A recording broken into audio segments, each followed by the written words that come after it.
हमारे देश में आधी आबादी हमारी माताओं बहनों का है और घर की जो बुनियाद होती है वो कौन होता है?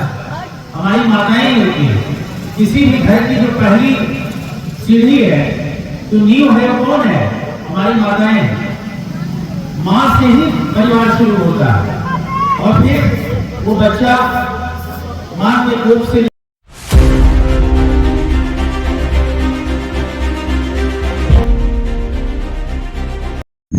वेलकम दोस्तों, एचवी न्यूज टाइम चैनल पर आपका स्वागत है। अब्दुल्लाई के साथ ग्राउंड जीरो से खास रिपोर्ट आपको लिए चलते हैं जनपद जौनपुर मछली शहर से बड़ी खबर। मिशन शक्ति के अंतर्गत एसपी ग्रामीण ने किया महिलाओं को जागरूक। आपको बताते चले, मछली शहर जौनपुर कृपा शंकर नगर वार्ड स्थित सामुदायिक स्वास्थ्य केंद्र के सामने लगे पंडाल पर आज एसपी ग्रामीण शैलेंद्र कुमार सिंह ने मिशन शक्ति नारी सुरक्षा नारी सम्मान के तहत जागरूक किया गया तथा सरकार की नीतियों के बारे में बताया गया। सरकार की महिलाओं को लेकर बहुत ही जागरूक है और उन्होंने बहुत सारी सुविधाएं दी है। इस मौके पर एसपी ग्रामीण शैलेंद्र कुमार सिंह, क्षेत्र अधिकारी गिरिंद्र कुमार सिंह, कोतवाल प्रभारी मछली शहर सत्य प्रकाश सिंह, कस्बा in charge Krishnendra Yadav, sub inspector Ishtdev Pandey, Anil Kumar Pandey, पत्रकार संघ अध्यक्ष इजहार खान सहित तमाम पुलिस के जवान लोग उपस्थित रहे। इस वीडियो को लाइक करें, शेयर करें, बेल आइकन को जरूर क्लिक करें। नए आने वाले viewer HV news time channel को सब्सक्राइब करना न भूलें। बहुत बहुत धन्यवाद। जय हिंद, जय भारत। महिलाओं की शिक्षा के लिए, महिलाओं के स्वावलंबन के लिए, उनकी आत्मनिर्भरता के लिए और उनको आगे बढ़ाने के लिए, समाज में गौरव और गरिमा देने के लिए सरकार ने एक अभियान चलाया है। ये 90 दिनों का अभियान है। 3 अक्टूबर से शुरू हुआ है और ये 90 दिनों तक चलेगा। आप समझ सकते हैं कि ये कितना बड़ा अभियान है, जिसमें प्रतिदिन कोई न कोई कार्यक्रम हो रहे हैं।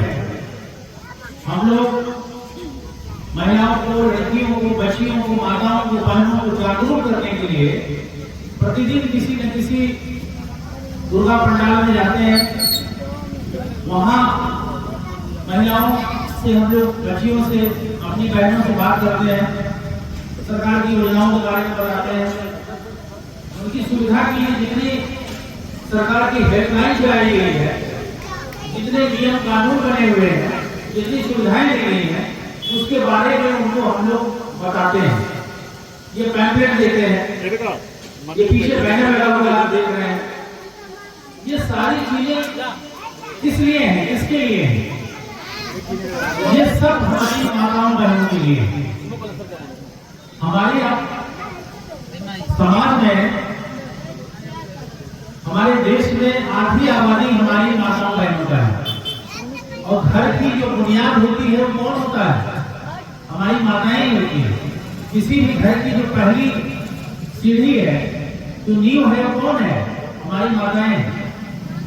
माँ से ही परिवार शुरू होता है और फिर वो बच्चा माँ के कोख से निकलकर माँ ही पालती है, पढ़ाती है, लिखाती है, तमाम कष्ट करके त्याग करती है, अपने भूखे रह के भी बच्चों को खिलाती है, अपने फटे कपड़े पहन के भी बच्चों को अच्छा कपड़ा पहनाती है, मजदूरी करके भी उनको खिलाती है और उनको एक होनहार, एक योग्य, एक नागरिक, एक सफल व्यक्ति बनाती है। और जब हमारे बच्चे, हमारी युवा पीढ़ी जब सफल होगा, शिक्षित होगा, होनहार होगा, तो ये देश आगे बढ़ेगा। ये देश तभी आगे बढ़ सकता है जब हमारी नई पीढ़ी, हमारे जो युवान हैं, हमारे जो बच्चे हैं, ये उनकी परवरिश अच्छी होगी, इनका पोषण अच्छा होगा, इनकी पढ़ाई अच्छी होगी, इनका कैरियर अच्छा होगा, इनमें हुनर आएगा, तभी हमारा समाज आगे बढ़ सकता है। इसके लिए सरकार दिन रात काम कर रही है। ये मिशन शक्ति का अभियान इसीलिए चल रहा है। हमारी बच्चियां गर्भ में आते ही, कोख में आते ही उनको मारने का प्रयास होता है। यहीं से रोक लगाई गई कि अब किसी भी नाजायज जो लिंग परीक्षण होता है कि बच्चा है या बच्ची और उसको पेट में ही मार दिया जाए, ये काम नहीं हो सकता। इसके लिए कानून बन गया है। जहाँ ये सब काम होता है वहाँ मुकदमे कायम होते हैं। उनके अस्पताल और जांच के जो उनके क्लिनिक और पैथोलॉजी सेंटर है वो सब सील किए जाते हैं। वो लोग जेल भेजे जा रहे हैं। ये पहला कदम। इसके बाद अगर वो बच्ची गर्भ में है तो उस गर्भवती माता को अच्छा खाना खिलाने के लिए सरकार पैसा दे रही है। आपको मालूम है? अच्छा खाना खिलाने के लिए सरकार पैसा देती है। और प्रसव के समय भी सरकार फ्री में उनका सरकारी अस्पताल में प्रसव करा रही है, उसमें भी पैसा मिल रहा है। बच्चा होने पर उनका टीकाकरण सरकार बहुत अपने अस्पतालों के माध्यम से, अपने हेल्थ वर्कर के माध्यम से, जितना भी हॉस्पिटल का सरकार का जो एक नेटवर्क है उसके माध्यम से, एएनएम के माध्यम से, आशा बहुओं के माध्यम से सरकार इनका टीकाकरण कराती है। इसके बाद इनको पढ़ने के लिए पैसा, इनके पढ़ाई के लिए पैसा, इनकी शादी के लिए पैसा। आप सोच सकते हैं, जन्म से लेकर, गर्भ में आने से लेकर अंतिम समय तक सरकार सहयोग कर रही है। इसलिए कि हमारी लड़कियां, उनका पोषण अच्छे से हो, उनकी परवरिश अच्छे से हो, उनकी पढ़ाई अच्छे से हो और वो बड़े बड़े काम करें, डॉक्टर बने, इंजीनियर बने, अच्छे खिलाड़ी बने, समाज के हर क्षेत्र में आगे आए और समाज को मजबूत करें, इस देश को मजबूत करें। ये इसीलिए ये कार्यक्रम चलाया गया है। आप इसको जब पढ़ेंगे तो समझेंगे कि आपके हर कदम पर पूरा सरकारी विभाग, सरकारी अमला आपके साथ खड़ा है। अगर किसी लड़की को कहीं स्कूल जाने में दिक्कत है तो बदमाश रास्ते में छेड़ते हैं, पीछा करते हैं, गाली गलौज करते हैं, उसके लिए आप तुरंत फोन मिलाइए, है ना? 112 मिलाइए, 1090 मिलाइए, तत्काल पुलिस पहुंच जाएगी, हमारी बेटी मुखियों की टीम पहुंच जाएगी, महिला बीट आरक्षी पहुंच जाएंगे, थाने के लोग पहुंच जाएंगे, चौकी के लोग पहुंच जाएंगे, लखनऊ से कॉल आने लगेगा। हमारी बच्ची कहीं अगर जो नवजात बच्चियां होती हैं लोग उनको पैदा होने पर सड़कों पर फेंक देते हैं, झाड़ियों पर फेंक देते हैं। ऐसी बच्चियों के लिए महिला चाइल्ड लाइन, हेल्प लाइन बनी हुई है, 1098 मिलाइए, तुरंत चाइल्ड लाइन वाले आकर के उस बच्ची को उठा के ले जाएंगे, उसकी डॉक्टरी कराते हैं। और पालना घर है ना, शिशु गृह, पालना घर में ले जाकर उसको वहां पर सुरक्षित रखा जाता है, उनका पूरा केयर होता है, उनका इलाज, उनका खाना पीना, पूरा पोषण होता है उनका। फिर सरकार एक संस्था है, उसके माध्यम से कोई गोद लेना चाहे तो उसको गोद ले सकता है। तो आप समझ सकते हैं कि जब इतनी चीजें हो रही हैं तो हम उसका लाभ कैसे लें। उसके लिए आपको जानकारी होना चाहिए कि अगर हमारी बच्ची है तो उसके लिए क्या क्या सुविधाएं हैं। उस सुविधाओं के बारे में हम लोग आपको बता रहे हैं। आपको न समझ में आए तो अपने गांव में भी अपने प्रधान से आप और पूछ सकती हैं, गांव को पढ़े लिखे लोगों से पूछ सकती है, स्कूल के लोगों से पूछ सकती है, हमारे चौकी के बीच के हल्के के लोगों से पूछ सकती है, थाने से पूछ सकती है।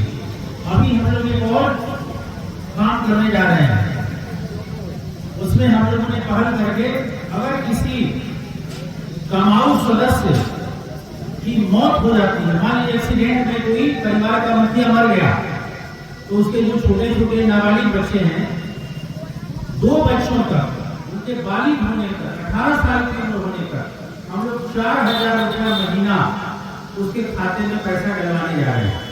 उसका हम फार्म भी लेके आए हैं, उसका जरा फार्म गाड़ी में होगा हमारे, कहाँ गया उसका फार्म, होगा 10-12 फार्म दे रहा हूँ। इस फार्म को आप लेके जाइए और इसका प्रचार करिए कि किसी भी तमाम सदस्य का, परिवार के मुखिया का, जो बच्चे उस पर निर्भर है, परिवार उसी पर निर्भर है, अगर वो उसकी मौत हो जाती है, बिजली गिर गया, सांप काट दिया, रोड एक्सीडेंट में मौत हो गई, हार्ट फेल हो गया, तो क्या होगा उन बच्चों का? बच्चे लावारिस हो जाएंगे, उनका खर्चा कहाँ से आएगा? उनको कौन खिलाएगा, कौन पढ़ाएगा? सरकार जिम्मा ले रही है। तो 18 साल तक 4000 रुपया, तो एक बच्चे के लिए, 2 बच्चों के लिए 8000 रुपए, और वो जो महिला विधवा होगी उसके लिए भी विधवा पेंशन अलग से है। ये सब मिला करके आपको 10-12 हजार रुपए सरकार हर महीने दे रही है। इन चीजों का लाभ लेना है, या आप जानिए तभी इसका लाभ ले सकते हैं। इस फॉर्म को लीजिए, फोटोकॉपी करा के बांटिए, और जब ऐसी कोई घटना होती है तो उसको भरवाइए। भरने नहीं आएगा तो आप थाने में आ जाइए, सीओ साहब जहाँ ले जाइए, आप उसको हम लोग भरवाएंगे, भरवा के जमा कराएंगे, और हम ही लोगों के कहने से आपको 8000 रुपए आपके खाते में हर महीने मिलने लगे। ये फार्म हम लाए, देखिए एक फार्म है, ये 2 पन्ने का फार्म है, ये 2 पन्ने का फार्म है। एक बच्चे को 4000 रुपए और 2 बच्चे को 8000 रुपए, इसी फार्म पर हम लोग मंजूर करा देंगे। हम ही लोग मंजूर करा देंगे, हम ही लोगों को सुविधा मिली है कि हम लोग इसको भरवा के और आपको दिलवाएंगे। इसको जानना जरूरी है, आप जानेंगे तो समझेंगे कि कितनी चीजें आपके लिए हैं। लेकिन दिक्कत क्या है कि हमको पता ही नहीं है कि क्या क्या चीजें हमारे लिए हैं। सरकार पूरा खजाना खोल दी है आपके लिए, आपकी भलाई के लिए, आपके सुरक्षा के लिए, आपके अच्छे से परवरिश के लिए, आपकी पढ़ाई के लिए, आपके करियर के लिए, बच्चों को आगे बढ़ाने के लिए, हर चीज में सहायता दी जा रही है। लेकिन सहायता लेने के लिए आपको आगे आना होगा। लोगों से पूछिए, नहीं समझ में आ रहा है पूछिए, हम लोग बनाएंगे, उसको कराएंगे। उससे अगर हमारे समाज में, अगर या यही मछली शहर में आप मान लीजिए, अगर हम लोग 100-200 लोगों को भी सुविधा दिलवा दे रहे हैं, इन 100-200 बच्चों का जीवन संवर जाए। ये 100-200 बच्चे बहुत आगे जाएंगे, तो ये हमारा समाज आगे बढ़ेगा कि नहीं बढ़ेगा? बताइए, इससे फायदा होगा कि नहीं होगा? होगा ना? मुझे यही कहना था कि आप लोग सरकार की योजनाओं के बारे में जानिए, न समझ में आए तो पूछिए, पूछने में संकोच मत करिए, ठीक है ना? हम लोग आपको मदद करेंगे, उसको दिलवाएंगे, ठीक है? तो आज की माता रानी के दरबार में थे, माता रानी का दरबार आशीर्वाद मिल रहा है। आप लोग खुद माता रानी, जीवित माता रानी है, ठीक है? आप लोग का भी आशीर्वाद अपने लिए, आपके परिवार के लिए और पूरे समाज के लिए, सबके लिए मिलना चाहिए। हम लोग यही दुआ कर रहे हैं, यही प्रार्थना कर रहे हैं कि हमारी माताएं सुखी होंगी, बहनें सुखी होंगी, सुरक्षित होंगी, तभी हम लोग सुखी होंगे। जिस समाज में माताओं बहनों की इज्जत नहीं होगी वो समाज आगे बढ़ेगा? कभी नहीं बढ़ सकता, कभी नहीं बढ़ सकता। इसलिए पहली इज्जत किसकी? माताओं बहनों की, ठीक है? तभी हम आगे बढ़ सकते हैं, तभी हम आगे जा सकते हैं, अन्यथा नहीं हो सकता, है कि नहीं है? इन्हीं शब्दों के साथ पुनः शुभकामना दे रहे हैं इस पवित्र दिन में। आप लोग ये संकल्प करिए कि हम लोग सरकार की जो मंशा है उसको आगे बढ़ाएंगे और अपने लिए, अपने समाज के लिए, परिवार के लिए काम करेंगे। ये दूसरे के लिए नहीं करना है, आपका खुद इससे भला होने वाला है, ठीक है? एक बार अपने लिए ताली बजा दीजिए आपको। बोलिए माता रानी की, माँ जगदम्बे की, साचे दरबार की। धन्यवाद।